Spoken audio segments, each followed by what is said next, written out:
Naka-heightened alert ang Philippine National Police sa buong bansa dahil daw sa mga posibleng rally at mass action matapos po ang pag-aresto kay dating Pangulong Rodrigo Duterte. Kahapon, ilang taga-suporta na ng dating Pangulo ang nagtipon sa Villamor Air Base sa Pasay kung saan ilang oras na natili si Duterte. Balitang hatid ni James Agustin. Ilipad sa ibang bansa. Nagtipon-tipon at nagsagawa ng programa mga sumusuporta kay dating Pangulong Rodrigo Duterte sa labas ng Gate 5 ng Villamor Air Base kagabi.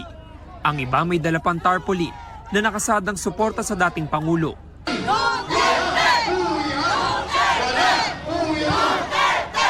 Marami ring mga pulisan nakatalaga sa lugar. Bago mag-alas 11 kagabi, napatakbo ang mga taga-suporta sa steel fence sa gilid ng Gate 5. Yan ang tagpo ng umusad patungo sa runway, ang eroplanong sakay ang dating Pangulo.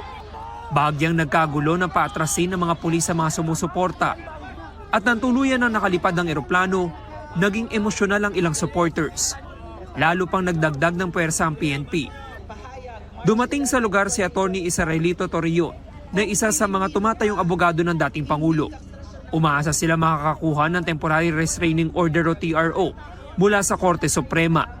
The next move is we will have to meet with my fellow lawyers. No, I will have to meet with Attorney Martin Delgra. No, and I will have to converse likewise to former Executive Secretary Medialdea and Attorney Vic Rodriguez and the other lawyers who are assisting us, so that we can come up with a unified legal theory as to how we can defend well the rights of the former president. James Agustin, nagbabalita para sa GMA Integrated News.